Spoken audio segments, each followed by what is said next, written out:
Howdy. Howdy. All right, welcome, guys. Welcome to the third installment, right, of our podcast. Yes. Today we have caramel, pesto, rutabaga, and yours truly, strawberry. Potato will be joining us later on. Oh no, our resident listener. Maybe he'll drop by later on. Today's topic, we're talking about male beauty and fashion standards. All right. Anybody want to take it away? All right, so as a man, I feel like beauty is looked down upon. Exactly. Guys aren't able to express themselves as much as like girls can, especially when it comes to beauty. No, it's not like something normalized for men or yeah. those to like categorize or attribute themselves in like this sort of masculine persona. With women, you have jewelry and you have like makeup and you have hair accessories and like all of that good stuff. But for guys, the options are very limited. I really wonder where that comes from, because in ancient cultures, like the Native Americans, men wore like jewelry. They wore necklaces. They wore like headdresses. They also like I believe that they braid their hair. Earrings? They have long hair. They braided their stuff like that. Exactly. Do you guys remember the whole Harry Styles wearing a dress, quote unquote, controversy? Yes. That blew me. That makes no sense. There are literally people around the world who wear clothing that resembles a skirt, like literally. Yeah. To this day. Exactly. So I don't understand why all of a sudden, oh my god, a man wearing a skirt. I mean, back in the day, men were actually the ones who wore heels. Men were like, dang, our calves are looking kind of normal. Right, I remember that one. Like, Harry received a lot of hate for going, quote unquote, against traditional masculine attire. Whatever that means. Clothes don't have gender. They really don't. I mean, clothes serve a literal purpose. It's to protect your body from the outside elements, so... They also serve an outlet for personal expression. Yep, and that which is what also he talked about.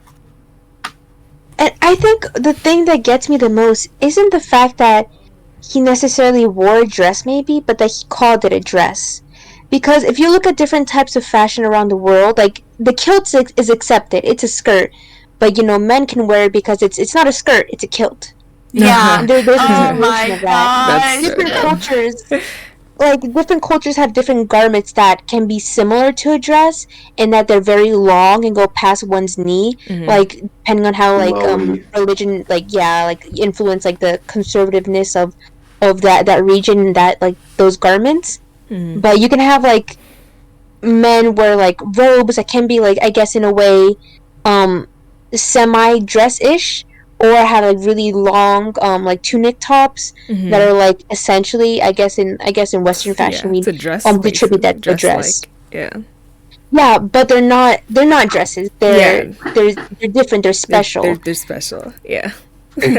But then you call it a dress, and then that's where you get quote unquote issues, because you're questioning not only your masculinity, but then you're also questioning like the masculinity of others, because if Harry Styles, someone that like so many girls and women like fawn over, can like wear a dress, and like women are still like fawning over him even more for doing that, then that just puts into perspective like, dang, what am I doing as like a man, with these like following typical like societal norms for how men should look and dress. But I don't know, it questions everything. One of those girls fawning over was me. I don't know. I just think that guys who go out of their like traditional masculine attire and venture out into and express themselves differently, I think that's attractive.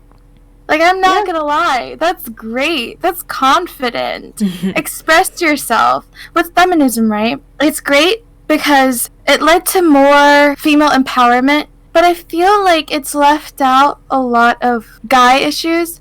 Like, for example, again, with the whole guys can't express themselves, because if they do, then they're viewed as not manly, right?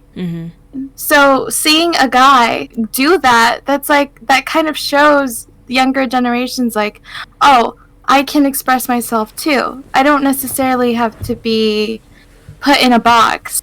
Potatoes here. The thing is, right? Like, if you're like super into fashion, a lot of times you're basically perceived as being like hyper effeminate or like gay or something.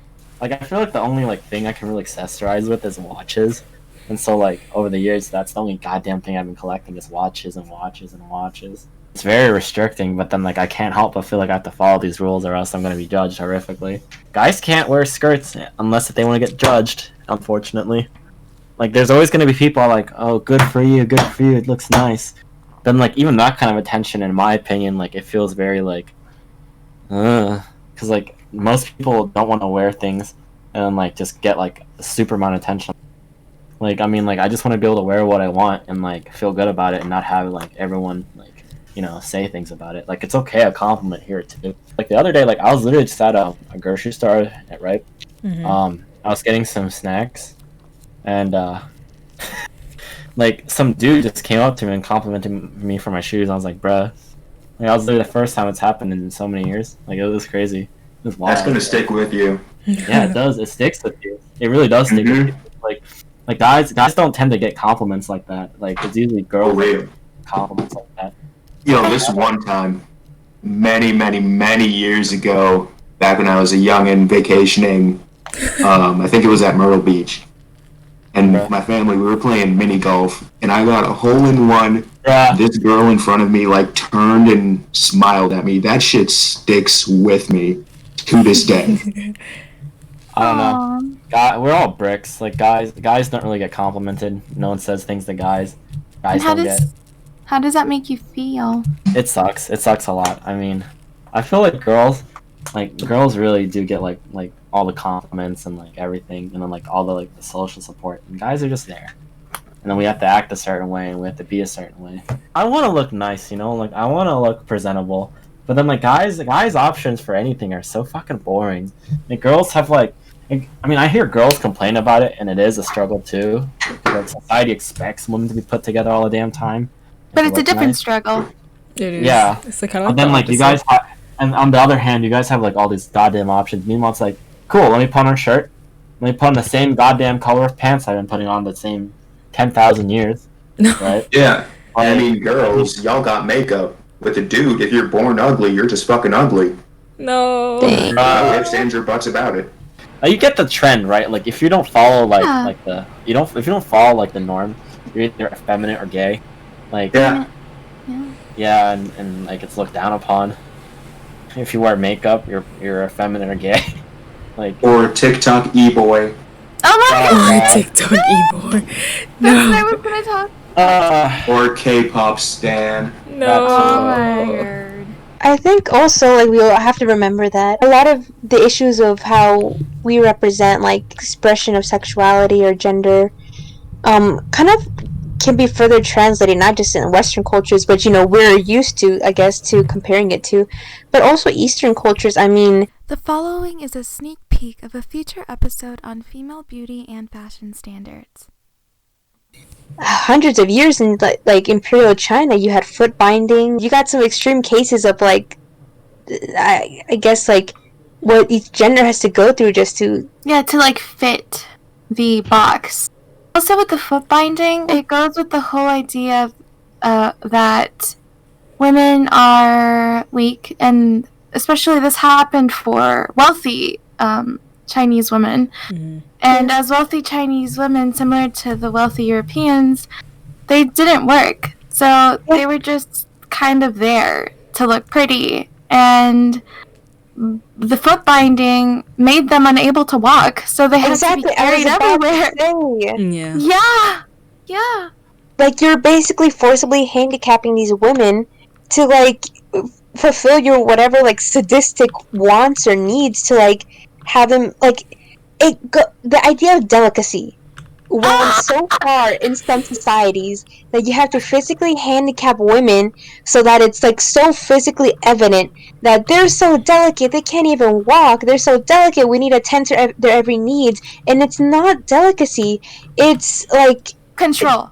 Yeah, that's what it is. But here's the thing also. It's not like... It's a little bit even more sad because a lot of the times these women weren't being forced into it directly. It was them choosing to do that because of the standard of their gender back in that time. Like, if they didn't do that, they were probably viewed as, like, not feminine enough. They would probably ostracize them. So it was a personal choice that was very detrimental for them. Thank you for listening to our episode on male beauty and fashion standards. Don't forget to leave a like, comment, and subscribe to the Lunch Hour podcast.